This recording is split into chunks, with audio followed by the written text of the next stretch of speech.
True Islam.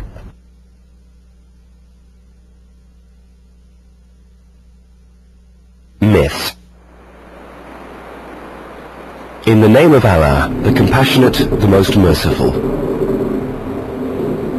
In medieval times, the unwavering belief that the world was flat led to riots, isolation, and even death to those who dared contest this fallacy. Misconceptions and myths can be dangerous. Today, this same ignorance and intolerance has led to a backlash against Islam and Muslims. Unfortunately, Muslims and Islam have been introduced to the Western civilizations and to the common people and the scholars through tragedies and wars. The Islamic religion has been hijacked by the terrorists.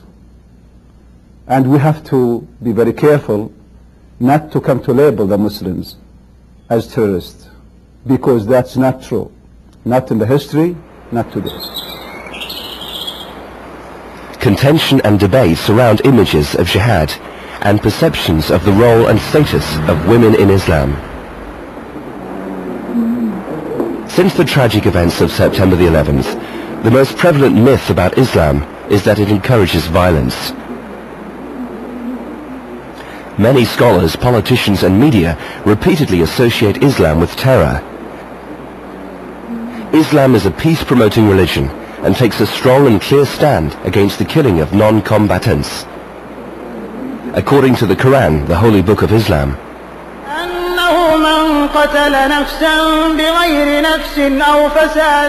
if anyone killed a person not in retaliation of murder or to spread mischief in the land, it would be as if he killed all mankind. As with any society, not all citizens follow the codes and teachings of Islam. Fanatical interpretations of Islam are not representative of the religion and its teachings. The actions of a militant few can in no way represent the beliefs of over 1 billion people.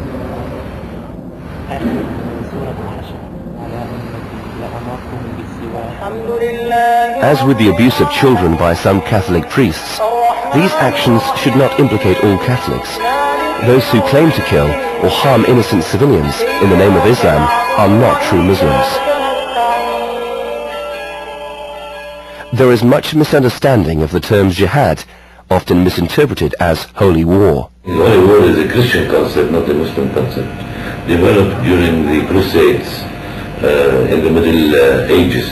Now jihad means literally to do your best, and therefore there is jihad in terms of thinking, there is jihad in terms of action.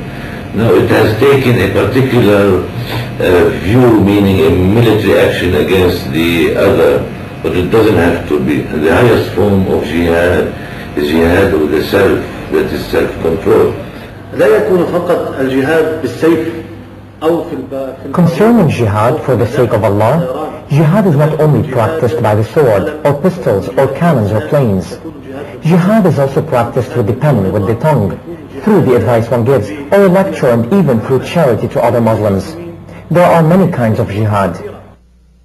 As stated in the Holy Quran, permission is given to fight those who are fought against, because they have been wronged, and surely Allah is able to give them victory. Many more misconceptions about Islam relate to women.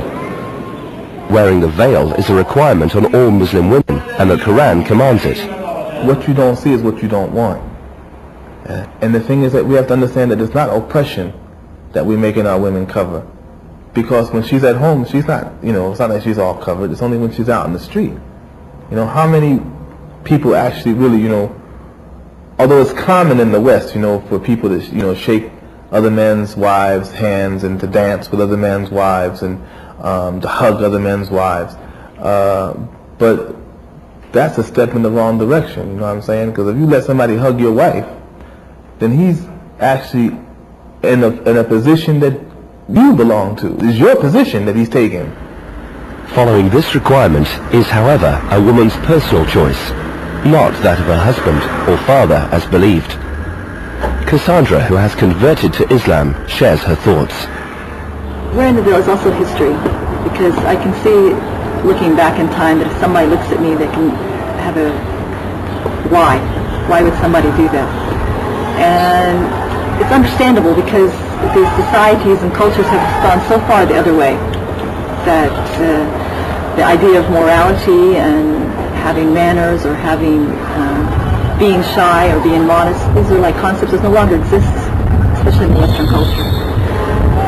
So something that happened to me gradually. And actually when I first became Muslim, I told my husband one day, I said, I want to be Muslim, I want to pray, I want everything in Islam, but don't expect me to put anything on my head. That's like, my own conceptions at that time were so far as like why it would be necessary. Because when somebody really believes, when they really say La ilaha illallah wa Muhammadan Rasulullah, that's the first step. Baying is a social aristocratic custom that was practiced during the life of the Prophet, and it started with the wives of the Prophet being veiled, and everyone in society wanted to imitate them and became a social religious practice. Actually what happened to me, why I covered my face totally, is I come to the point where as myself personally, it's like I want to increase my faith, and I want to get as close to Allah as I can. I can't memorize Quran. I mean, as maybe a Westerner, and the language is so far from me. So memorizing Quran and feeling that feeling is kind of hard for me. And even the language in Arabic, I don't know, as foreigners, we have a hard time reading books. So to me, it's like I want to do the Sunnah, and that's how I saw it first. It's like there's in Islam, the more we do Sunnah, the closer we get to Allah and His Prophet. Another highly critical issue surrounds Islam's concession to marry more than one wife. Although polygamy is permitted, most Muslims practice this in cases of extreme necessity, and even then, the Quran demands we conform to very strict conditions set by God. As stated in the Holy Quran, And if you fear that you shall not be able to deal justly with the orphan girls, then marry women of your choice, 2 or 3 or 4. But if you fear that you shall not be able to deal justly with them, then only 1. The option is still there, and this option has to be ordered in a very strict way so men cannot misuse this option. Because originally it was allowed for causes such as sickness, war, death, and other things, so women could be taken care of in the absence of men.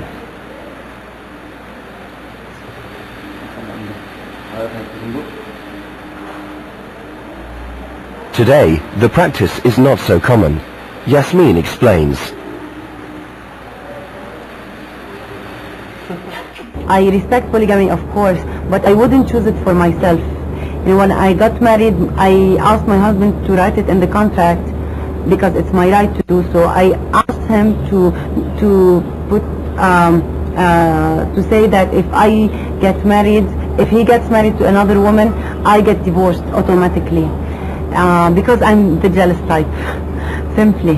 But I respect it because there are situations where it is very important, like at times of war, times of when there is an increase in women and a decrease in the number of men, etc. There are specific times when the woman is barren, but the men and women love each other, etc. So there are specific cases where it really works. Although a woman has the right to marry only one man, when it comes to divorce, the Quran grants women the same rights as men. Although not encouraged, Islam does permit divorce on certain grounds. If the man is at fault and refuses to release his wife, she can demand a separation and bring an end to suffering a hostile relationship.